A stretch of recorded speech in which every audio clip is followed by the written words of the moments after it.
My name is Micheline Barber, the founder of Impulse Summit. Born in a very small town in South Carolina called Hartsville, South Carolina, to two amazing parents, Robbie and Janie Washington. My mom's name is Janie Washington, okay? She is now a hairstylist. Always been a hairstylist, but before that, she was a supervisor for many, many years for a company in South Carolina. But always did hair the days that she was off, 4 days on, 3 days off. And so I've always seen her in the salon, which is why I never in a million years thought I was going to be a stylist.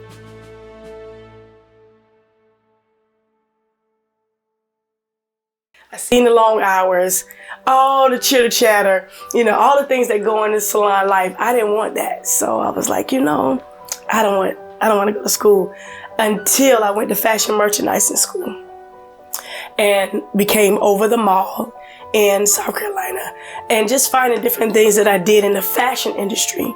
Well, of course, being from a small town, you needed to be in bigger places like New York and Atlanta. And so my Aunt Minnie, the ones who helped raise me, she was wanting me to go, but yet my mom was like, nah, I don't think you're ready.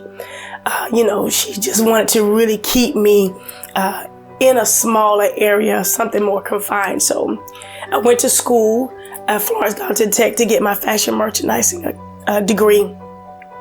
But then when I was there and my mom seen me just go to the mall and come home, she wanted something better for me. So she looked up Dudley Cosmetology University, something that she always wanted to go to, a school that she always knew brought in the best people. And so she said, I'm going to sign you up for school. I want you to go to cosmetology school. I was like, well, who's going to pay for it? that was my question. She was like, you know what? Your dad and I.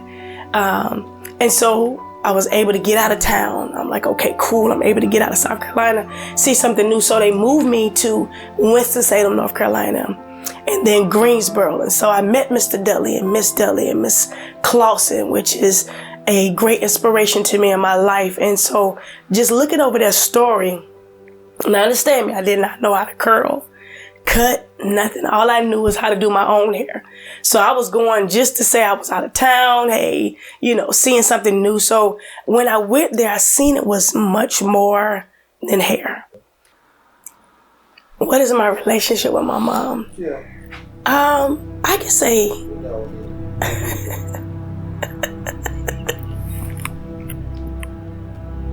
What's that?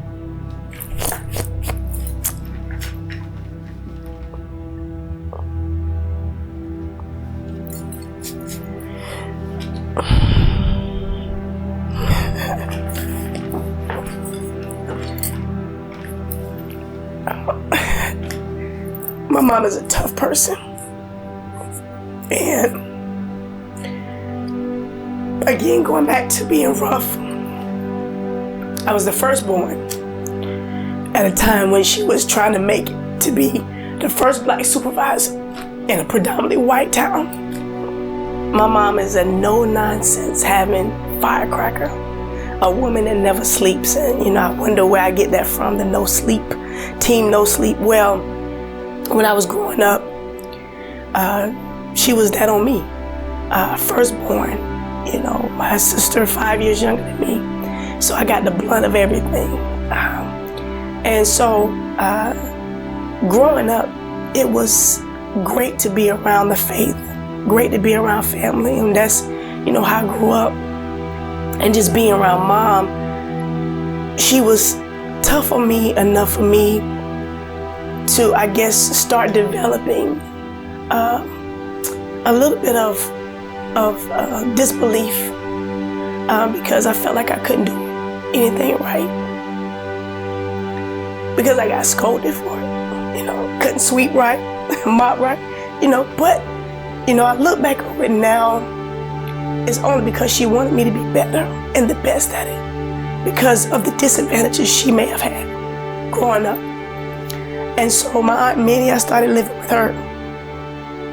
And I lived with her from junior high till I became a senior in high school. And so Aunt Minnie would put me in pageants and cotillions, AKA I ran for Miss South Carolina, Miss Florence Darlington Tech. I ran for so many different pageants and cotillions and functions, and it kind of showed me how to really get myself out there more. So I was able to kind of turn the camera on and off. But when I turned it off, I still didn't know who I was. And everybody look at me and say, okay, Micheline, I know you got it going on. I know you got it together. But inside me, it was not there. And so I tried to hide it a lot by being funny and standing out or making jokes. But then sometimes I would go home and just cry. Because I started comparing myself to other people. And I felt like I had to always fit in. And I had to be that life of the party. For people to like me, I always felt like everybody needed to like me. And so when people didn't like me or didn't like something I said, I tried to fix it. And sometimes I made it worse. Sometimes I made it better. But I still left there not feeling myself. Because I didn't understand myself and what I had possessed inside of me. Others may have seen it, like my aunt or my cousins. And my mom seen it inside me, which is why she was tough on me. But I didn't realize that until I got older. And I started having my own kids. And I started being stern on them in a different way, and how successful they became and becoming. So I look at it now as it wasn't a disadvantage.